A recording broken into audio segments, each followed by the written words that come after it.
सूरत मुल्क lesson number 26 कुल हुर्रहमानु आमन्ना बिह, कह दीजिए वो रहमान हम उस पर ईमान लाए हैं, व अलैहि तवक्कलना, और उसी पर हमने भरोसा किया, उसी पर हमारा तवक्कुल है। फसतअलमून मन हुआ फी दलालिम मुबीन, बस अनकरीब तुम जान लोगे कि कौन है जो खुली गुमराही में मुब्तला है। दुनिया में अगर पता नहीं चलता किसी को कि कौन सीधे रास्ते पर है और कौन भटका हुआ है, तो कल मौत का फरिश्ता आएगा तो सब पर खुल जाएगा कि कौन हिदायत पर था और कौन गुमराही में डूबा हुआ था। तो फिर भरोसा किस पर करना चाहिए, इंसानों पर या रहमान पर? जब भी नेगेटिव ख्यालात आए, शैतान की तरफ से वसवसे आए, फौरन अल्लाह के वादे का जिक्र करें, इन पर यकीन रखें, क्योंकि बाज़ औक़ात सही रास्ते पर चलने वालों को बहुत कुछ फेस करना पड़ता है। ऐसे में रहमान का सहारा थाम लेना, उस पर भरोसा करना, यही इंसान को इन हालात से गुजरने में मदद करता है।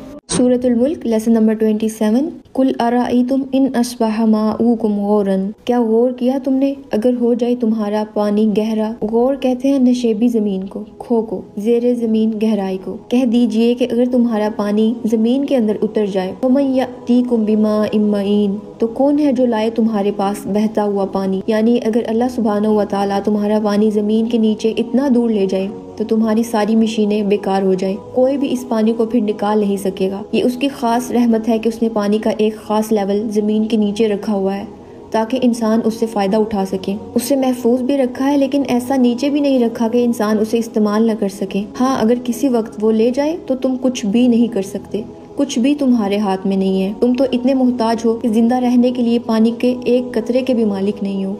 सूरत मुल्क में एक तरफ अल्लाह की कुदरत, उसका जलाल, उसकी बादशाहत, उसकी एब्सोल्यूट अथॉरिटी और उसकी अजमत नज़र आती है। दूसरी तरफ इंसान की बेबसी, उसकी कमज़ोरी, इंसान की मोहताजी और इंसान को अपनी हकीकत नज़र आती है कि इंसान के हाथ में कुछ भी नहीं है। और इसीलिए इंसान को अपनी हैसियत पहचान कर वही करे जो उससे मतलूब है। अगर उसने वो ना किया तो ना ही इस दुनिया में इसका कोई मददगार है और ना ही कल क़यामत के दिन कोई उसे अल्लाह से बचा सकेगा। ना कोई एक इंसान, ना पूरी फौज की फौज। असल कुव्वत का मालिक वही है। जिसने उसको राजी ना किया उसके लिए सब बेकार है। इंसान लोगों की नज़रों में बड़ा बनना चाहता है, लोगों की नज़रों में अपनी कीमत देखता है। अरबी का एक शेर है, लोग मेरे बारे में अच्छा गुमान करते हैं, मैं सबसे बदतर हूँ अगर तूने मुझे माफ़ न किया। अगर अल्लाह किसी को माफ़ न करे, वो उससे राज़ी ना हो, तो सारे इंसानों का पसंदीदा होना और उनके लिए अहम होना बेकार है इंसान के लिए।